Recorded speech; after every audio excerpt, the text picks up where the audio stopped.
Assalamualaikum warahmatullahi wabarakatuh. Innal hamdalillah rabbi shrah li sadri wa yassir li amri wa hlul 'uqdatam min lisani yafqahu qawli. Saya tanya, Pak, kita ini hidup harus bertauhid kepada Allah, benar Pak ya?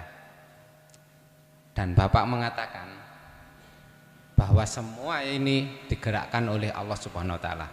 Kita datang ke sini digerakkan Allah, kita sholat digerakkan oleh Allah. Dalam Al-Quran Allah juga memerintahkan manusia untuk berbuat kebaikan dan melarang berbuat keburukan. Lantas jika manusia itu berbuat keburukan, apakah itu juga digerakkan oleh Allah atau nafsunya? Keburukan itu banyak sekali, Pak. Salah satunya yang paling kecil, merokok. Merokok itu keburukan. Dan di sini ini rumah Allah, betul Pak ya? Betul, rumah Allah. Kita itu kalah, Pak, sama orang Kristen. Orang Kristen keluar dari gereja itu tidak merokok, Pak. Kita di sini umat Islam yang bertauhid kepada Allah merokok, Pak, di dalam musola. Berarti belum, Pak. Berarti jika merokok itu sebuah kebaikan menurut orang-orang yang katanya orang-orang itu gak apa-apa, berarti berbohong atau berdusta kepada kebenaran, ya kan? Terus berarti kita itu harus meninggalkan merokok. Betul Pak ya? Dan ilmu itu ada dari Allah. Kalau orang-orang tidak percaya,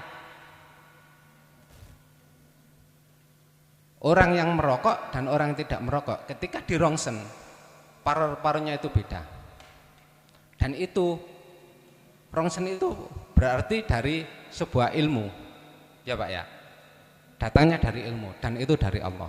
Kita percaya, kita harus percaya. Ya. Kenapa orang-orang itu kok merokok di tempat ya, terus berarti kita belum bertauhid kalau kita melakukan kerusakan itu, Pak. Sudah? Oke. Ini apakah orang yang melakukan kerusakan itu bertauhid gitu? Kan tidak.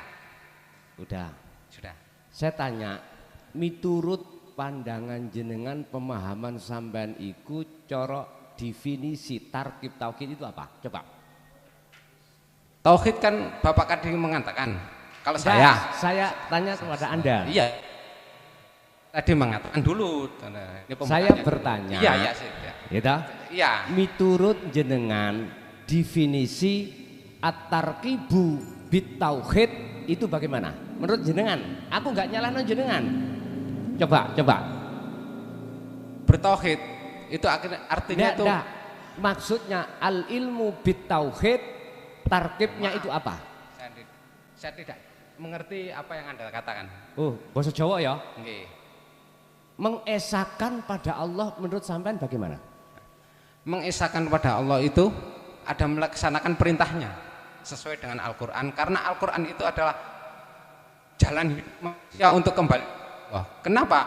Karena manusia ini lahir atau dari surganya Allah dan kembali kepada Allah, surganya Allah lagi. Nah, disitulah kita harus untuk kembali ke surganya Allah tadi. Kita itu harus melaksanakan perintah Allah. Sudah. Perintah Allah salah satunya untuk manusia tidak melakukan kerusakan di muka bumi. Sampun. Kula tanya, jenengan makhluk napa mboten? Maksudnya? Jenengan iki makhluk napa kholik? Saya makhluk. Oke. Surga neraka iku makhluk napa kholik?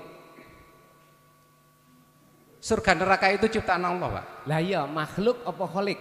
Nah, menurut sampean makhluk, Pak. Saya tanya pada jenengan. Nggih. Surga, nama surga ya? Ya. Surga atau neraka. Ya. Itu makhluk nopo kholik? Menurut sampean ya apa? Itu ciptaan Allah, berarti itu bukan kholik. Lah iya Pak, Berarti makhluk, iya kan? makhluk toh? Ya. Oke. Sifatnya makhluk niku bisa gerak sendiri ndak? Tidak. Kenapa? Bener-bener sih Iya tah. betul Pak. Tidak. Kalem Iya. nggih.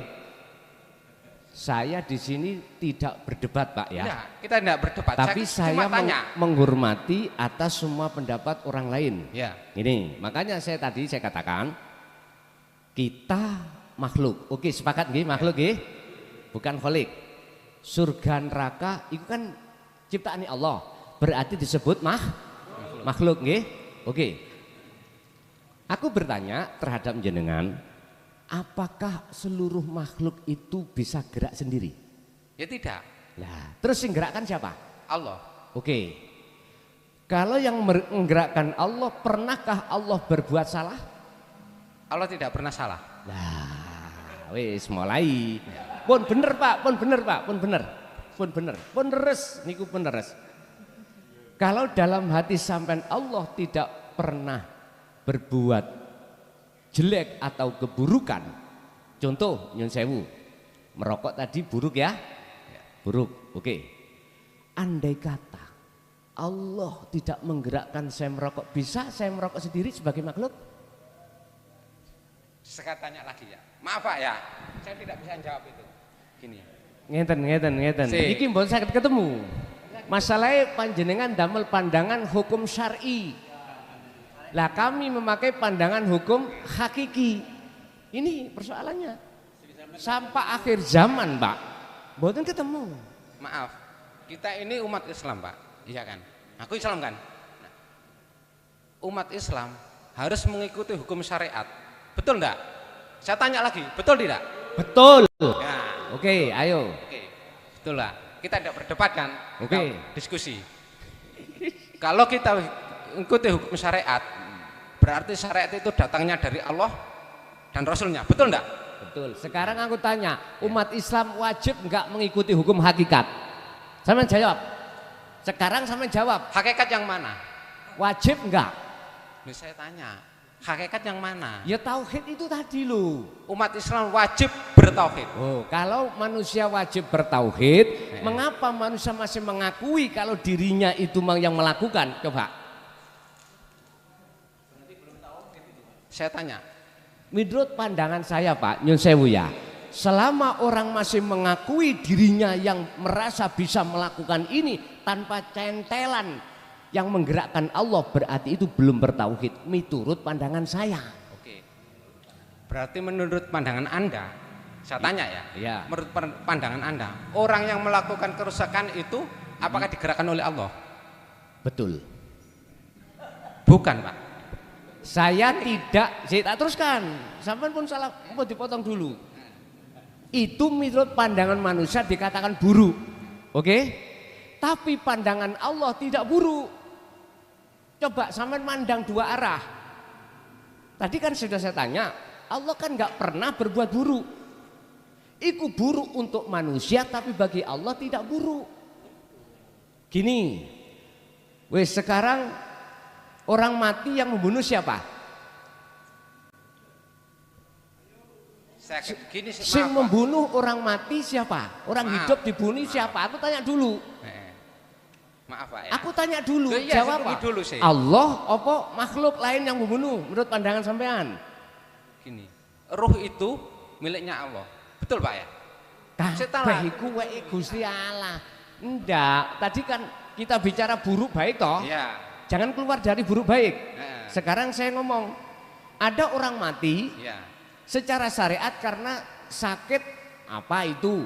Karena mati gantung diri, karena apapun. Aku bertanya, kalau jenengan betul-betul bertauhid, yang mematikan orang hidup itu Allah apa selain Allah? Maaf Pak ya, yang enggak sederhana apa Pak? Jawab Allah apa selain Allah, gitu aja. Tunggu dulu Pak. Sampai jawab dulu. Iya, saya jawab. Gini Pak ya, ruh itu kan milik Allah. Dan yang mengambil ruh, yang berhak mengambil ruh itu Allah. Berarti setiap makhluk yang bernyawa itu adalah milik Allah, dan hak Allah itu adalah mengambil ruhnya kembali. Berarti yang membunuh siapa? Yang mengambil ruh itu Allah. Lah iya, kan mati. Ya. Berarti yang mematikan siapa? Ya Allah tadi. Lah ya udah. Berarti kan nggak ada campur tangan selain Allah toh?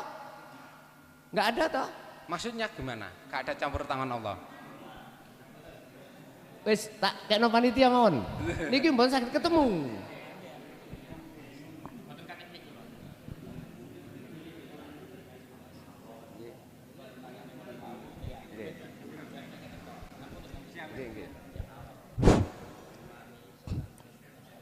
Kula takon nggih.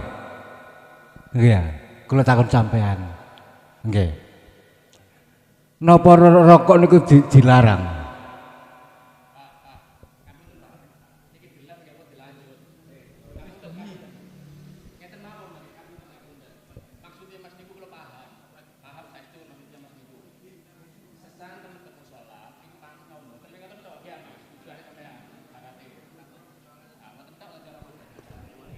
Ngeten, nek panjen koyok ngunu tinggal Anda memandang arah mana. Memandang itu makhluknya yang bisa bergerak sendiri, apa memandang sebenarnya siapa sebagai penggerak? Kantun ngoten mawon. Nggih. Wis pun kula serahno nangone Pak Panitia, wis niki mboten saged ketemu. Nggih, ampun. Pun assalamualaikum warahmatullahi wabarakatuh. Jamaah semuanya, bagaimanapun juga saya juga termasuk panitia di sini nggih. Gini ki sing diarani kecelakaan, tabrakan iki Gus. Ya wajar lah, selama ini kita kan dalam perjalanan toreko ya. Perjalanan itu gue embengi ono kecelakaan nih. Nggih ya. Kula wingi yo tabrakan Gus ngene anu ditawa beruang bares. Lah ini tabrakan antara nih hukum hakikat kali hukum syariat tabrakan. Pramila kula suwun kanca-kanca sing belum memahami ilmu tauhid monggo dipiringaken dulu rumiyin. Nggih ya. Ngoten lho nggih. Ana khairu minhu, jangan merasa dirimu lebih baik. Iblis kamu. Sudah disampaikan Gus Mukhlason. Iblis lapo sih? Gara-gara merasa dirinya lebih baik. Karena apa? Karena iblis itu memandang mata dohir gitu loh, mata syariat gitu loh. Jadi pandangan mata itu ada dua Mas ya, pandangan mata dohir, pandangan mata batin. Lah sing jenengan maksud itu lah ngoten lah, pandangan mata dohir gitu. Musolan itu enten loro Mas, Ka'bah itu enten loro. Qalbun mukminin Ka'bah itu loh, hati ini wong mukmin Ka'bah. Jadi musola niki nggih ya. Musola niki sama lak ngomong musola kok rokokan lak ngoten nggih ya. Lebih parah lagi musola yang di dalam dada iki lho. Iki nek gurung bersih hati iki jek kakehan riak, sombong dan lain sebagainya iki jek kotor atine, belum bersih, iku sing luwih berbahaya. Niku pandangan hakikat Mas nggih. Jadi pandangan syariat nopo sing kita pandang dengan mata dhahir ini, kalau kita belum memahami monggo dilanjutaken ngaosi rumiyin nggih ya. Ngaosi rumiyin. Insyaallah saya tidak menyalahkan panjenengan Mas nggih, mboten menyalahkan. Wong tujuane jenengan mriki wong nggih ngaji ya. Cuma ini dibuat pengalaman bahwasanya barangkali di antara pemula sing cek kait melok ngaji, gurung memahami niki, monggo dipirengaken rumiyin nggih ya. Mudah-mudahan dengan istiqomah kula panjenengan sedaya ngaos tauhid niki ya, endingnya akhirnya kita bisa menyadari gitu. Kita bisa menyadari sehingga kita dapat mau dan mampu menerima hidayah Allah yang arupi agama hakikat tauhid ini, sehingga kula panjenengan sedaya semuanya dikirim selamat di dini wa dunya wal akhirah nggih. Nggih nyuwun sewu ngapunten pun sampai dilanjutaken, karena itu nek dilanjutaken tabrakan terus nggih. Nggih. Makaten. Kayak kalau kira assalamualaikum warahmatullahi wabarakatuh. Nggih. Assalamualaikum warahmatullahi wabarakatuh. Nggih. Apunten Gus kula niki. Kalau sing rendah tinggi-tinggi ini mboten nyaut kula niki masalah takon mboten iki. Kula tanggel pawon nggih, tanggel pawon nggih. Kajeng salat niku wudu supaya suci. Dan suci niki wudu niku tangan, telinga niku masalah niku sedaya. Nggih, kula tanglet. Tanglet niku sampean artekaken ya napa lah supaya sadar tiyang niki supaya sadar. Sing nomor kalih kula nglakon sembahyang, salat sembahyang niku ada 5 waktu subuh sareng. Dan salat subuh niku sing nyiptakaken salat subuh niku sinten? Ya. Nabi sinten, subuh Nabi sinten, isya Nabi sinten. Terus artinya supaya tiang sadar. Mantun salat, ya. Tapi mboten nyedek kali Allah, ngoten. Jenengan artekaken. Tangan niki artine napa supaya tiang niku sadar. Ngoten. Monggo Gus kula nyuwunlah niki cek rendah mawon riyen supaya tiang-tiang niki cek niku sang artekaken ngoten. Nggih, monggo. Supaya sadar cek boten pertengkaran terus ngoten lho. Nggih, monggo. Tolong dibuka surat Al-Baqarah 208. Allah katakan ya ayyuhalladzina amanu dzkhulu fis-silmi kafah. Wahai orang-orang yang beriman, udkhulu do mlebu sira kabeh fis-silmi di dalam agama Islam kafah khali sampurna. Nek cara ngomong kitab, di mana ada hal mesti wonten sohibul hal. Niki. Lah sohibul hal pundi? Satu. Nomor 2, mengapa kita sudah beriman kok dipanggil untuk menyempurnakan padahal tarafnya kan Islam, iman, ihsan. Ada apa dengan ayat itu? Kalau boleh saya jawab, manusia itu terdiri di samping jasmani juga rohani. Iman kita itu masih amburadul. Dikatakan amburadul, iman kita belum ilahun wahid. Belum. Contoh saya, aku lebih suka mentamsilkan saya daripada orang lain. Selalu saya contohkan saya. Itu ada semangka. Saya makan terasa manis. Imanku mesti manis datangnya dari semangka.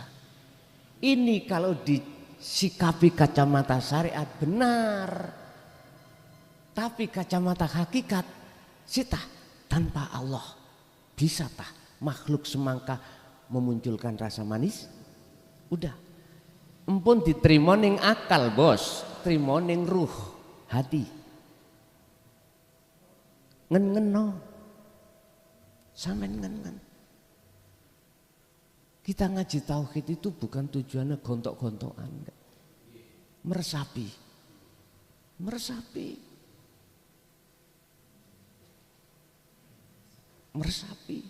Mana nanti kebenaran kita yang dalam hati kita yang kita ambil. Yang dipanggil yakni dak di dalam surat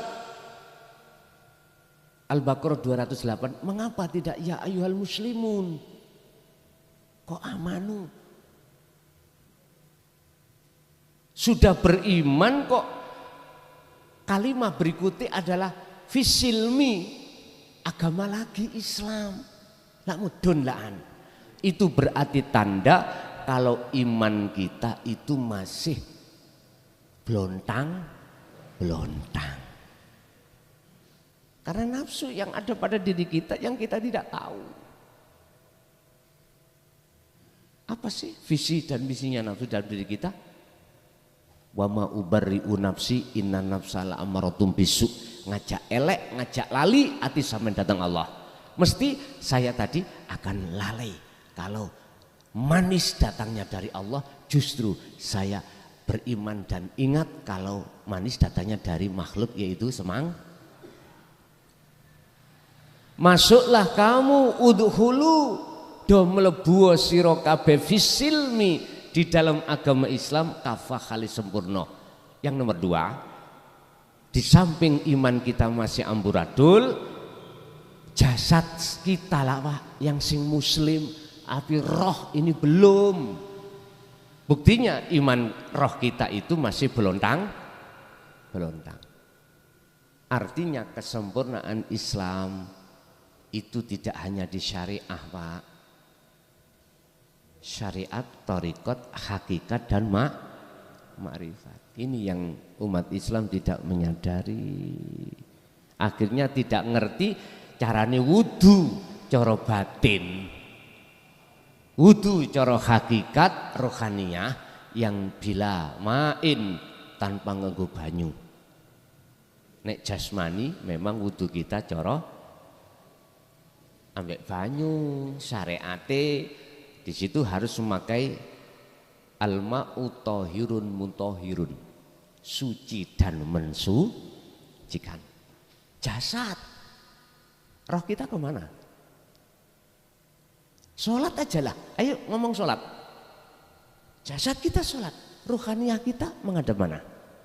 Ingat Bapak, berhubung iman saya masih belontang-belontang, ya waktu sholat hatiku ingat bokong semok, ingat anak, ingat istri, ingat kerjaan, ingat. Pertanyaan saya, sholat seperti itu sudah benarkah? Sampai jawab nih ngati ai. Sebab mohon maaf, kalau kita bicara masalah sholat, lihat surat Al-Baqarah 238. Hafidhu ala sholawah wassolatil wusta wakumu lillahi qanitin memakai arti ay khosyi'in, wajib khusuk berarti harus bertemu Allah. Sedangkan tadi saya bertemu semangka. Pertanyaannya, sudahkah sholat menghadap Allah seperti itu benar? Sampai jawab dewi-dewi neng ati. Kalau saya disuruh jawab, sholat saya belum benar. Secara jasmani sudah benar, karena syarat sahnya sholat, rukun sahnya sholat sudah terpenuhi. Sah miturut jasmani, tapi ruhaniyah saya masih menghadap selain, disebabkan rangerti junube roh, wudune roh, orang ngerti, sholati roh orang ngerti. Mengapa demikian? Karena kita menolak ajaran tauhid. Udah titik. Tauhid itu ada 4 loh Pak. Sampeyan pun salah paham. Sing kula maksud menolak ajaran tauhid, tauhid yang mana? Sampeyan buka ning Quran 30 juz, ono 4. La ilaha illallah, la ilaha illa huwa, la ilaha illa anta, la ilaha illa ana. Kebanyakan kita belum sampai la ilaha illa anta dan la ilaha illa ana. Inilah kita sering mengatakan orang itu yang melakukan, padahal tanpa gerakan yang menggerakkan Allah tidak bisa. Memang Pak, saya akui antara pandangan syariat dan hakikat nggak sama. Temukan apapun nggak akan bisa ketemu. Karena syariat memandang makhluk. Sopo sing ngaji klason, sopo sing ngentu klason. Tahu ngentu ya? Itu pandangan kita makhluk. Kita tidak bisa memandang Allahnya, nggak bisa. Karena makhluk itu menghijabi hati saya. Tapi coba bagaimana pandangan hakikat? Pandangan ruh itu memandang terhadap siapanya? Sang penggerak. Oleh karena kita, mohon maaf, belum mau menerima la ilaha illa anta wa ana, jadinya seperti itu kita. Adakah surat apa? anta wa ana. Lihat di dalam surah Al-Anbiya 87. Surat Al-Anbiya ayat 25. Ini pemahamannya bagaimana? Ikuti, pahami terlebih dulu. Makanya nek pun pahamiku, mesti iman sampean sedikit demi sedikit hilang selain Allah ini nanti, ya. Dan ada Pak memang dasar tauhid. Iki mang yo mlebu jerone pun pembahasan kita. Ada dasar tauhid, biar tahu dasarnya dilihat dulu. Saya mengatakan dasar itu setiap Ramadan, mulai awal hari Ramadan sampai kadang 15, kadang 10 hari, khusus dasar yang kubahas. Enggak bingung nek teng mriku, nggih? Nggih. Cekap nggih? Nggih pun Mas, jenengan jangan santai ae. Ning ati wis gak usah hati ngene. Sebab ngene Pak, ya. Lambat laun kita memang butuh proses, ya. Proses. Kita juga tidak boleh menyalahkan mereka yang belum sepaham, karena ada memang butuh proses. Mudah-mudahan semua apa yang Allah berikan ini tadi menjadikan satu buah pengetahuan ilmu yang bermanfaat. Monggo kita tutup sarana surat Fatihah, mudah-mudahan selalu dibuka hidayah datang kita. Lahumul Fatihah.